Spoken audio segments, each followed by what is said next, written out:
Pero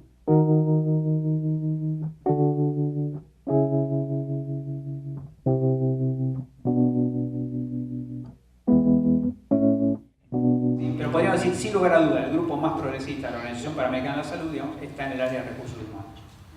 Y dentro de ello, curiosamente, entremezclado, un argentino, digamos, que es uno más, pero después resulta que no es uno más, digamos, que se llama Juan César García. Un argentino muy poco conocido en la República Argentina, un hombre clave en la construcción del pensamiento social sanitario en toda América Latina. Hay una fundación, Juan César García, en Ecuador.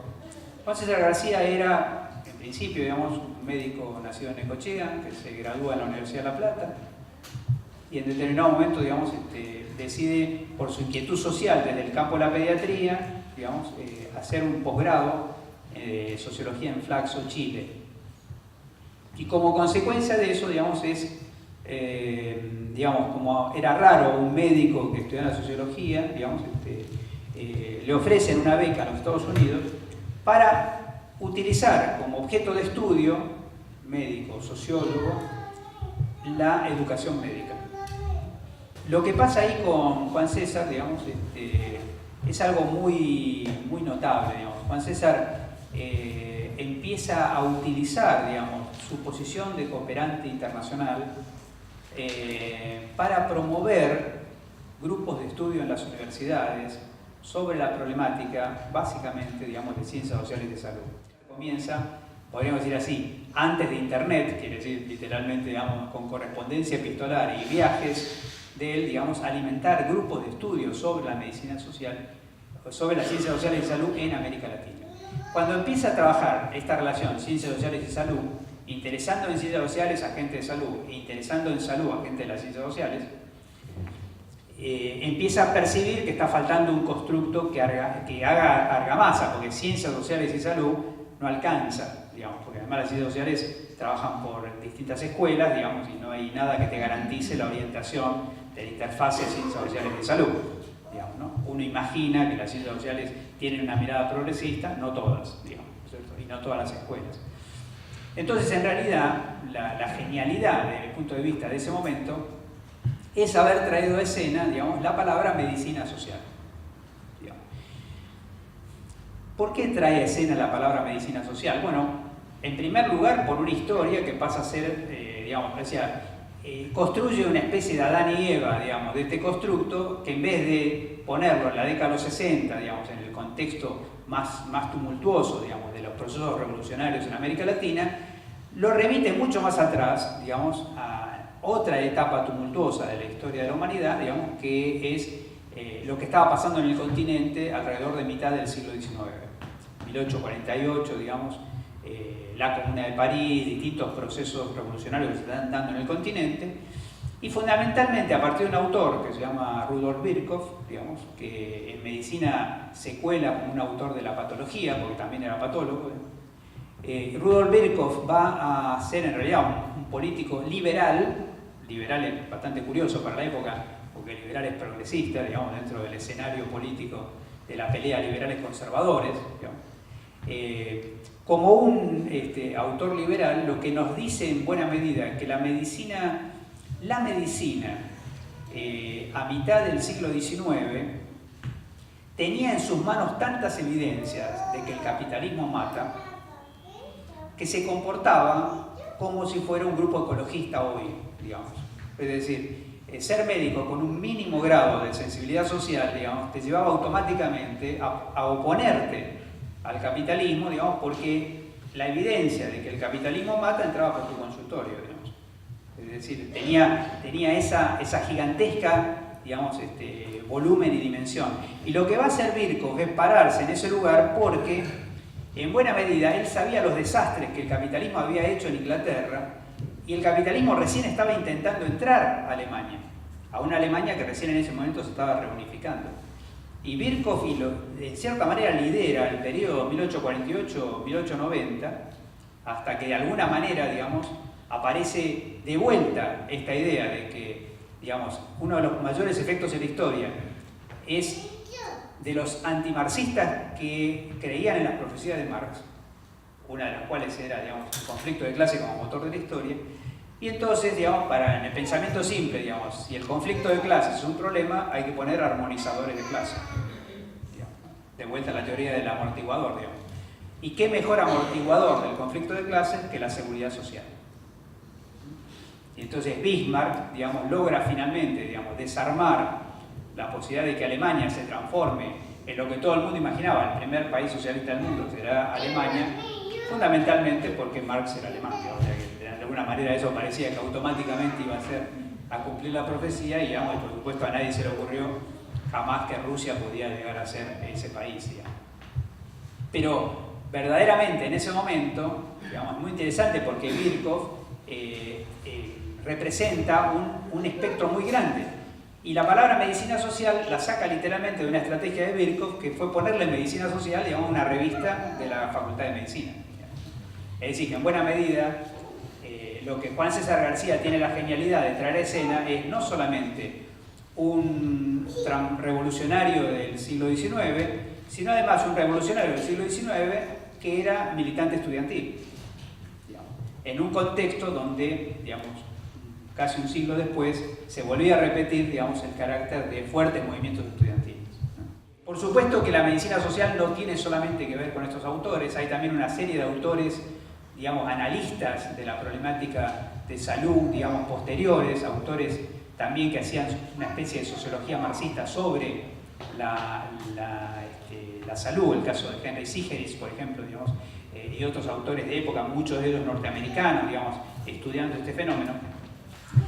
Pero, en cierta manera, resulta interesante señalar, porque de lo contrario uno podría decir, no, lo que pasa es que se esterilizaron los Birkhoff, digamos, y por eso se apaga, en cierta manera, digamos, el frente de lucha contra el capitalismo desde la medicina. Si no tuviéramos en cuenta algo que resulta importante para los pronósticos también, que es que cada vez que el capitalismo se enfrenta, digamos, a una contradicción de hierro, a un dilema de hierro, apela, podríamos decir así, voy a decir algo que ya por la edad seguramente no tiene, sus padres le habrán contado que había una serie que se llamaba El Chapulín Colorado. Bueno, apela al Chapulín Colorado, digamos, y el Chapulín Colorado es la tecnología, digamos. Es decir, una y otra vez la tecnología ha salvado al capitalismo, digamos. Y entonces alguien te puede decir, digamos, sí, mira, el capitalismo mata, pero la mayor parte de las tecnologías para evitar que mate fueron producidas por el capitalismo. Y ese juego es un juego que es interesantísimo entenderlo ahora, porque aunque esté relativamente oculto, y aunque nos parezca a nosotros verdaderamente una locura, digamos, en este momento la estrategia fundamental de los países centrales, una vez que se da una nueva contradicción, y que esa contradicción dice, digamos, o la expresaba José Carlos Escudero en la frase, digamos, ¿qué se terminará primero, digamos, el capitalismo o el planeta? Frente a semejante estructuración de contradicción, cuando uno percibe, digamos, que los países capitalistas patean la pelota, rompiendo y desarmando todas y cada una de las cumbres por el cambio climático, digamos, la verdadera explicación, digamos, es que están contra el reloj buscando soluciones tecnológicas para salir a capturar el CO2, digamos, para salir a reducir el efecto invernadero y para manipular el clima, digamos. Es decir, que nuevamente apuestan a la tecnología, incluso, digamos, para las contradicciones actuales del capitalismo, que tienen que ver que hoy el capitalismo, digamos, no mata por enfermedades prevenibles por vacuna, digamos, pero te mata por desequilibrio de hambrunas, de inundaciones, de terremotos, es decir, de toda una serie de factores, digamos, desencadenados, a partir del cual uno podría decir, bueno, todos los factores climáticos que conocemos, digamos, se han exacerbado, ¿no? Casi algunos autores dicen, hasta podría enunciarse que la Tierra se comporta como un organismo vivo, digamos, y que está expandiendo todos los fenómenos climáticos como si fueran verdaderos mecanismos de defensa, ¿no? O sea, la Tierra se está defendiendo de nosotros, digamos. Claro, pero nosotros es fácil, digamos, sobre todo en este espacio, recordar la facilidad con que el poder arma un nosotros inclusivo, según el cual, digamos, vos sos igualmente responsable que una fábrica, digamos, porque usás aerosol, digamos, ¿no? Para decirlo gráficamente, digamos, o porque no apagaste la luz antes de venirte por acá, o dejaste prendida la luz verde de la computadora, cosa tan grave como, digamos, tener una fábrica que produce durante todo el día, emite monóxido de carbono o CO2. En este marco de contradicción, efectivamente, digamos, la salud pública fue domesticada, digamos, y frente a esa salud pública domesticada, que de alguna manera domestica la salud pública, domestica la producción de salud y domestica la propia medicina, entonces es un golpe genial de Juan César García de remitir a esa etapa previa, que es todavía una fuente de conocimiento, digamos, es como ver una enfermedad en estado puro, digamos, antes que sea intervenida. Porque la salud pública, la salud está intervenida. Y está intervenida incluso las profesiones de salud. La medicina está intervenida. Pongo nuevamente una anécdota porque me parece interesante de compartir. Para quienes trabajamos en el mundo de la educación médica, sabemos que hay un señor muy influyente que se llama Abraham Flexner. Tan influyente que el modelo predominante de educación médica en el planeta se llama medicina flexneriana. Abraham Flexner era un educador, hijo de alemanes, digamos, que en los Estados Unidos es contratado por la Fundación Rockefeller. La Fundación Rockefeller, digamos, que todavía incluso tiene un nombre mejor que el origen de la Fundación Rockefeller, porque Rockefeller en realidad es una persona que hizo dinero en el mundo de los carburantes, en el mundo del petróleo, digamos, también en el del acero, pero en el mundo del petróleo. Lo interesante es que Rockefeller no era un pionero de gran escala en el mundo del petróleo, sino que el gran descubrimiento de Rockefeller fue que el petróleo crudo, que se utilizaba primero, digamos, tenía muchos componentes ignífugos, es decir, ígneos, digamos. Quiere decir que con mucha frecuencia ese petróleo hacía explosiones. Entonces la genialidad de Rockefeller es que va a desarmar los componentes del petróleo hasta encontrar, digámoslo así, la gasolina pura, ¿cierto? Con lo cual lo que va a hacer es estandarizar los componentes del petróleo, ¿sí? Standard Oil. Standard Oil, digamos, ¿no? O sea, te lo marca, digamos, la genealogía, te está diciendo cuál fue la fuente, digamos, de acumulación de capital de Rockefeller, Standard Oil. Bueno, contrata, digamos, le queda mucha plata y crea una fundación para lavar imagen de todas las barbaridades que ha hecho, como casi todas las otras fundaciones, digamos. Y ya, digamos, para lavar su imagen, decide encontrar un lugar de inversión que era la educación médica. Pero la educación médica de ese momento venía mezclada porque había cosas tremendas. Por ejemplo, había universidades que formaban mujeres, digamos.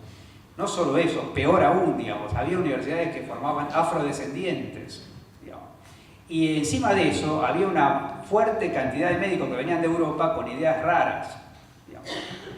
Y entonces el tipo, digamos, ¿qué hace? Hace exactamente lo mismo que hizo su patrón Rockefeller con el petróleo, digamos, y construye la Standard Medicine. Purificó todos los componentes ígneos, como por ejemplo determinantes del proceso de salud, enfermedad, atención, comprensión de la relación ciencias sociales y salud, etc.